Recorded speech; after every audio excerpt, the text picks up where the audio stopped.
Welcome, friends, to another Wolf Responds. I want to call this one Tariffs, Reckoning, and the blowback we were promised. Ever since the tariff became the go-to weapon in the political arsenal, we've been promised a renaissance. We were told that hitting the world with tariffs, a move unprecedented in its scale and unpredictability, was the masterstroke of a brilliant negotiator. A way to reclaim lost glory, to bring jobs flooding back, to make America the world's factory once more. It was, and remains, a fantastic piece of political theatre, a spectacle of strongman politics. One day, tariffs are slapped on steel from our closest allies. The next, a truce is declared via a social media post, only to be broken a few weeks later. The whiplash was intentional. It was meant to keep everyone, from corporate CEOs to foreign leaders, off balance.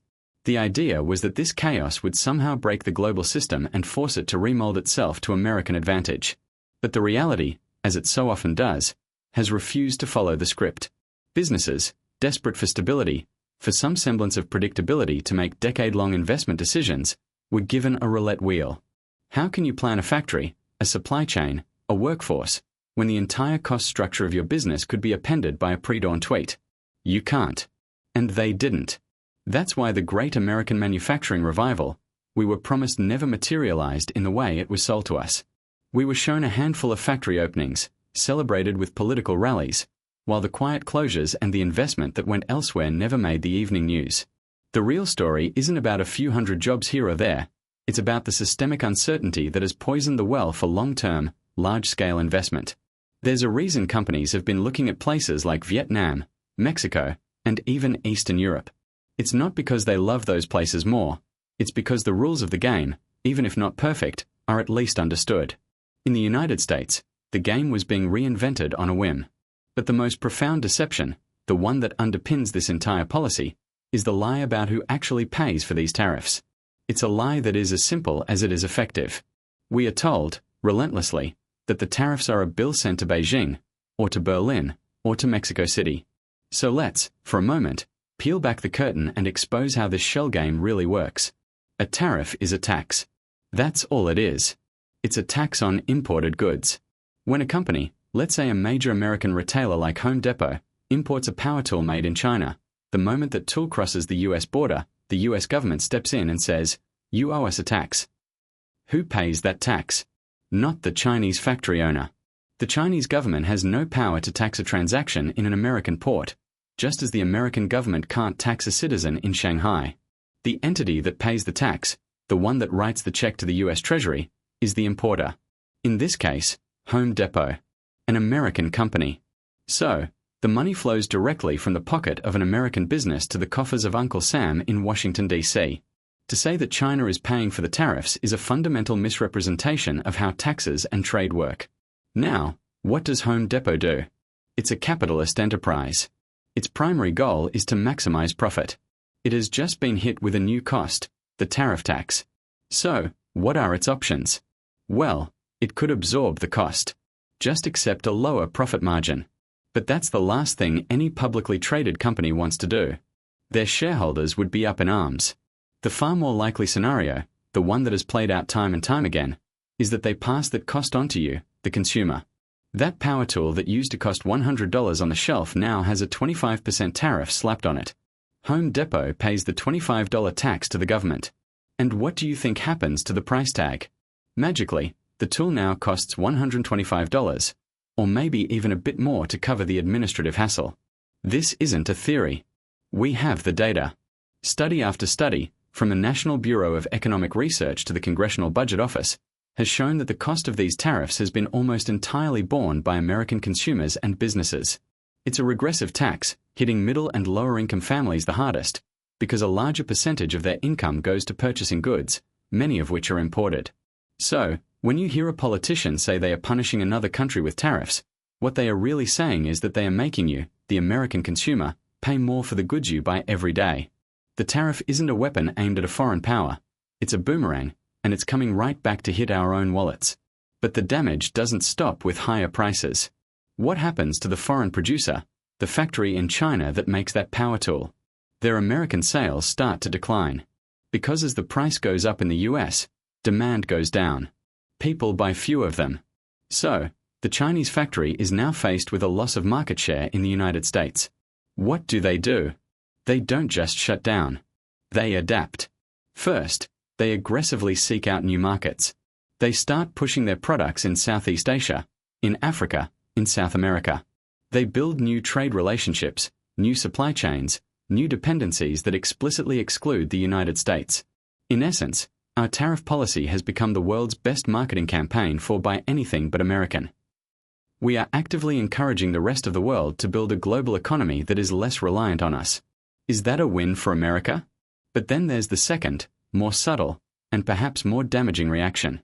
The foreign government, let's say China, doesn't just sit there and take the economic hit. They retaliate. They impose their own tariffs on American goods. And what do we sell to China? We sell them soybeans. We sell them pork. We sell them Boeing airplanes. We sell them sophisticated microchips. When they slap a tariff on American soybeans, the American farmer in Iowa suddenly finds that their biggest customer is no longer buying. The price of soybeans collapses. Farm bankruptcies rise. The government then has to step in and bail out the farmers with taxpayer money. So, let's trace the flow of money again. We impose a tariff, which raises prices for American consumers.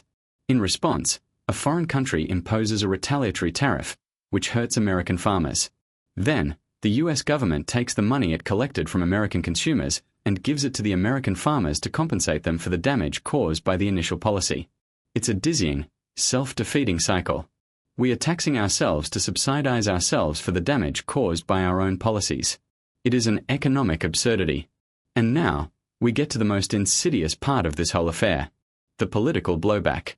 Mr. Trump, and others who champion this approach, have handed a golden opportunity to every autocrat, every dictator, every political leader around the world who wants a convenient scapegoat for their own domestic problems. You're a leader in a developing country with a struggling economy? Your people are getting restless? You don't have to talk about your own corruption or mismanagement. You can just point to the United States. You can say, the Americans, with their unpredictable and selfish tariffs, have disrupted the global economy and hurt our country. They are the source of your problems. It becomes a rallying cry, a nationalist narrative. Buy our products, not American products, to show your patriotism. Stand with me against the American bully. We are not just isolating ourselves economically, we are isolating ourselves politically. We are fueling anti-American sentiment around the globe, making it harder to cooperate on the real challenges we face, from climate change to nuclear proliferation. What we are witnessing is the slow, painful erosion of the post-World War II global order. An order that, for all its flaws, was built on a foundation of alliances, of international cooperation, of a general agreement on the rules of the road for the global economy. That system is now being systematically dismantled, not by our enemies, but by our own hand. We are telling the world that we are no longer a reliable partner, that we are a nation that will tear up agreements on a whim, that we will weaponize economic policy for short-term political gain, with little regard for the long-term consequences. The result is a world that is becoming more fragmented, more dangerous, and less prosperous. A world where other powers, like China and Russia, are rushing to fill the vacuum we are leaving behind. They are building their own trading blocks, their own financial institutions, their own international norms that are often antithetical to our own interests and values. This isn't about being pro-globalization or anti-globalization. It's about being smart. It's about recognizing that in the 21st century, our prosperity and our security are inextricably linked to the prosperity and security of the rest of the world. To sell this policy to the American people, its proponents have had to rely on a steady diet of lies. Lies of commission, like saying other countries are paying the tariffs, and lies of omission, by carefully hiding the costs to American families and the long-term damage to our global standing. The promise was a return to a bygone era of American dominance. The reality is a self-imposed isolation. We are building walls, both literal and economic, at a time when we desperately need to be building bridges. And so, we are left with a sobering question. What happens when the world calls our bluff? What happens when they stop buying our debt, when they create their own digital currencies to bypass the dollar, when they form new alliances that see the United States not as a leader, but as a rogue state to be managed and contained? That is the reckoning that is coming. And we, the American people, have been sold a ticket to a show whose disastrous finale has been carefully kept from us. If this analysis makes sense to you, I urge you to share it. The purpose of these discussions is to break through the simplistic narratives we are fed and to foster a deeper, more honest conversation about the challenges we face. We need to think critically, as a society, about the path we are on. An analysis of the tariff strategy reveals a multi-layered deception with cascading consequences that extend far beyond simple economics, ultimately isolating the United States and undermining its own long-term interests. The foundational lie, and the one from which all others grow, is the claim that foreign nations pay the tariffs. This is a fundamental misdirection. A tariff is a tax levied by the US government on an imported good at the point of entry. It is paid directly to the US Treasury by the American company that imports the product. Economic data overwhelmingly shows this cost is not absorbed by foreign producers but is passed directly to American consumers in the form of higher prices.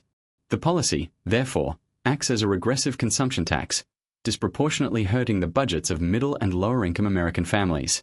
Beyond this direct financial harm, the policy's erratic and unpredictable nature has created a chilling effect on domestic investment. The promise of a manufacturing renaissance failed to materialize because businesses require stability to make long-term capital decisions. When the rules of trade can be rewritten by a single tweet, the risk becomes untenable, driving investment not to the US, but to more predictable economies. This is compounded by the inevitable retaliatory tariffs from other nations, which target key American exports like agriculture. This creates a self-defeating economic loop. American consumers pay more for goods due to our tariffs, foreign countries retaliate against American producers, and the US government is then forced to use taxpayer money, partially funded by the initial tariffs, to bail out the industries it damaged in the first place. Perhaps the most profound and lasting damage, however, is geopolitical. The America First tariff strategy has alienated allies and provided a powerful narrative for adversaries. It positions the United States as an unreliable and disruptive force, encouraging the rest of the world to build new economic and political alliances that bypass American leadership. It gives rivals like China the perfect justification to paint the US as a global bully, accelerating the creation of alternative financial systems and trade blocs designed to insulate them from American influence.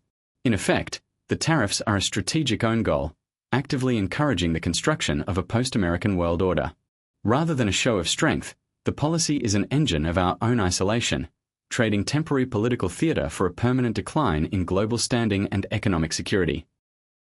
And, as always, if you are in a position to support our work, your contribution helps us to continue producing and distributing this content to ensure that these alternative perspectives are heard. Thank you for your time.